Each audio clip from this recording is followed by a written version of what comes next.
Greetings, ladies and gentlemen, and welcome to this latest version of Tales from Outer Space, where I take an HFY story from somewhere around the internet and read it aloud for your enjoyment.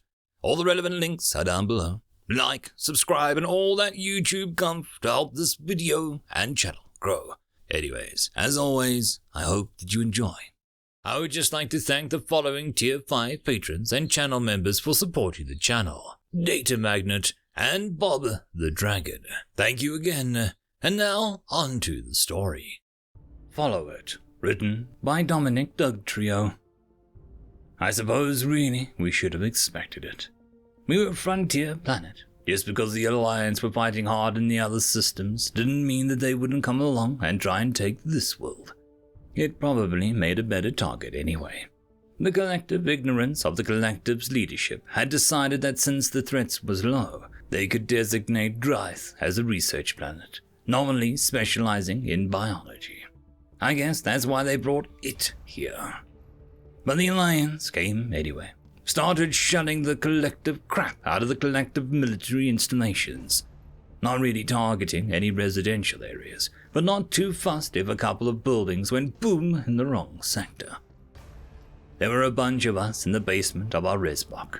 Me, 2 other Dilwer, 4 Avex, a bonded pair, and 3 Falshuo.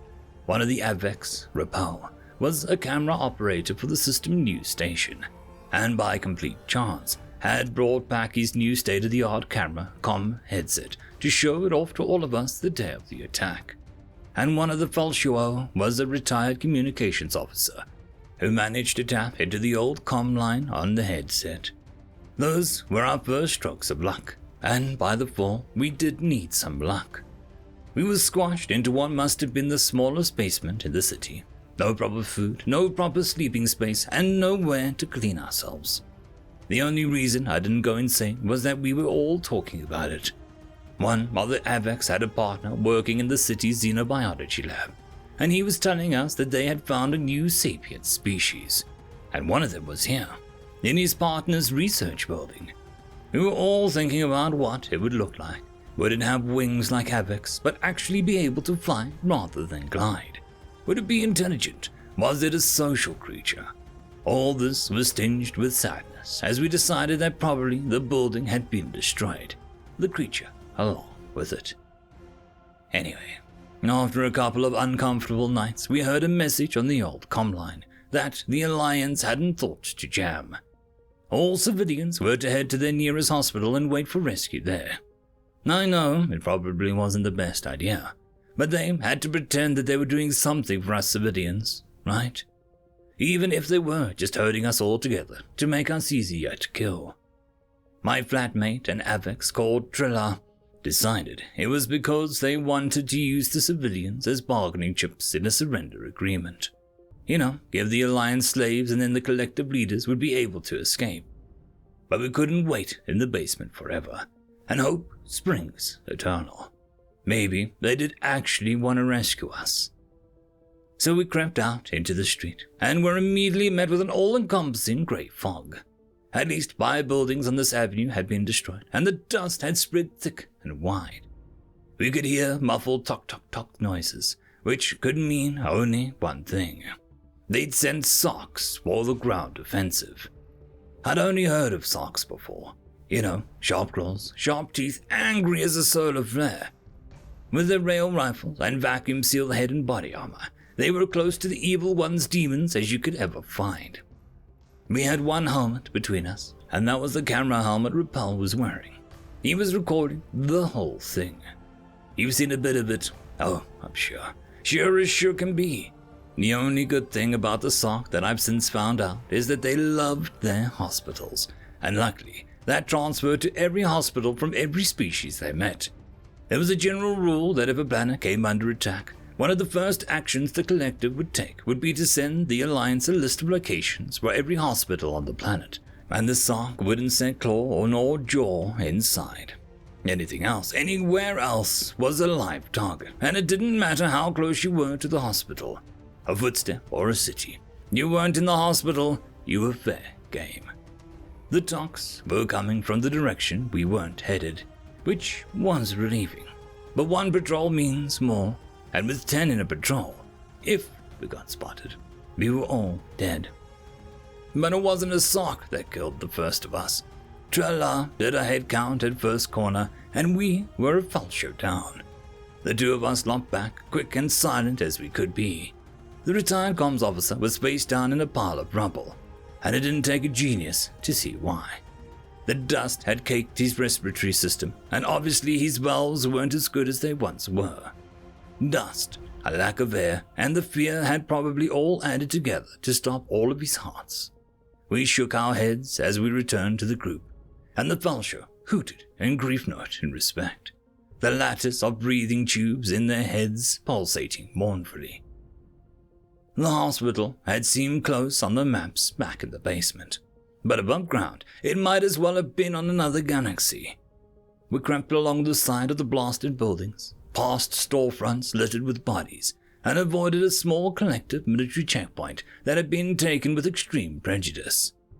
From the other end of the roadway, we could see the hanging Dilwar bodies, needle lasers still strapped to their bodies, more arms splayed out in a gruesome mockery of our traditional funeral rites. We lost another of our group along the way.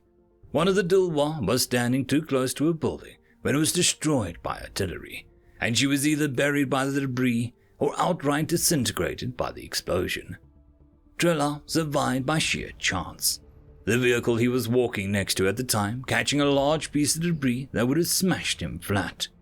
Instead, the vehicle slammed into him and he broke 3 of his wings and damaged 1 of his legs, which, whilst heavily unpleasant, wasn't enough to stop him from limping across the city, swearing all the while. It took us most of the day to get to the hospital, creeping through the streets and fallen buildings alike, second-guessing every turn we had to make and every sound that we heard. The second sun was getting close to touching the horizon, and through the clearing fog we could see the hospital's flashing tower. How had we made it? We asked ourselves.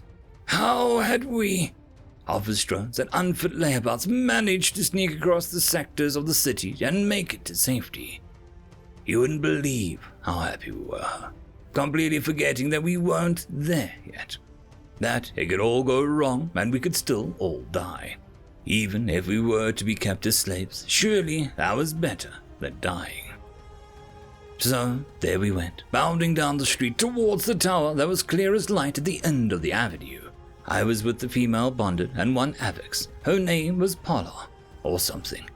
We were all spread out in a line, laughing and joking, not being quiet, not being safe, picking through a series of downed res buildings that were smashed all along the avenue. When Balar's head exploded. I dropped to the floor instantly and I saw Falcho and Trella hit the ground as well, all of us screaming at the others to get to cover. The other Dilwar and Avex dived down as well, but the female bonded wasn't so lucky, with a bolt hitting her midsection and ripping her off the center arm, and she fell to the ground, screaming, and obviously the male bonded's arm came off as well. So between the pair of them, they were making enough noise to draw every fecking patrol in half the city. "Where are they?" Trella signed to me, using the collective standard sign language that all youths learned in school. "No idea. They must have heard the broadcast," I signed back. "Waiting here for any stragglers and collecting some glory," I continued, my face displaying how much glory I thought they'd be collecting from killing us. Talk, talk, talk, talk, talk, talk, talk, talk, talk, talk, talk. Several holes appeared in the wall I was taking cover behind. One of the Falcho flinched as another passed close enough to her face that it would have knocked a spoon out of her mouth. We were so close, and these glorious warriors had camped here, waiting for civilians. Talk, talk, talk, talk, talk, talk, talk, talk, talk, talk, talk. Rebel was looking through the hole in his wall, trying to see where exactly the shots were coming from. As the bonded screams grew louder and louder, I was this close to just pushing her out of the cover and letting them kill her. Then maybe we could die in silence. Trella was trying to organize us. "If we can get to the side of the avenue, we can make it through the buildings. Go a different way around." "They had probably planted bombs," signed one of the Falcho, keeping his hands and body as close to the floor as he could. I clapped my hands together in frustration. So close, but no chance. Talk. As I watched, the bonded's third leg fell off, and I guessed her partner had been caught by another bolt. Their screaming redoubled, and Repel jerked away from his spotting hole, narrowly dodging another cluster of shots. They're getting closer, he warned. 10 paces. What are we gonna do? Asked one of the Dalwar, rather unhelpfully. Talk. Maybe it was my imagination, but were there less shots than before? Trella asked the same thing, and I nodded slowly, trying to count. Another bolt burst through her cover and hit the bonded in the head, and I was guiltily relieved that the screaming instantly stopped. Repel risked another quick glance through the hole. There are only 7 of them now, he sighed slowly, glancing through again. 2 of them are looking at the other. I held for a moment, then risked a glance around my wall. 5 Sark were quickly turning around, running for cover to protect their rear, and without stopping to think how stupid I was, I dashed over to Repel. It was a charged sniper shot, he whispered to me as I tumbled to the ground next to him. The 2 looking behind them both got hit in one shot, clean through their bodies. It slowly dawned on me what he meant. It was a Sark who shot them. Someone with their guns. Talk.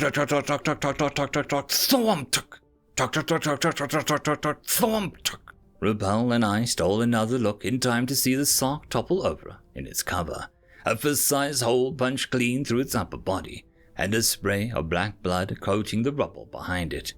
The Sarks were no longer paying us any attention, and all of us stood to watch as they continued firing at random. Thwomp! That did it for the Sark, as another one slid down, half his head removed. The final 2 dropped their guns and rushed towards where the shooter must have been firing from. No species could handle unarmed combat against the Sark. Their claws could shred armor in only 2 or 3 blows. I could hear the other Dalwar praying to the Fall for our savior, and I had half the mind to join despite the fact that I hadn't been to a chorus since I was a child. As I watched the Sark speed up, vaulting over vehicles and ignoring their own dead, as what must have been stimulants flowed through their system. The first one was hit and he straddled the low vehicle, slumping across it with all 3 bolts smashing through the upper body and neck, leaving a stripe of black over the dusty yellow. The second had his left leg blown clean off below the knee and fell to the ground, easy prey for another bolt to strike his head.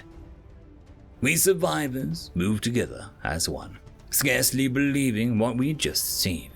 What manner of person would be able to steal a Sark weapon and then single-handedly eliminate an entire patrol? This is part of the recording you will have seen. I absolutely guarantee it. Only a short clip, perhaps 10 heartbeats at most, gave a better reputation to a new species than if we'd found one that had invented FTL travel with sticks and stones. A pale figure emerged from a building holding a rail rifle in one hand.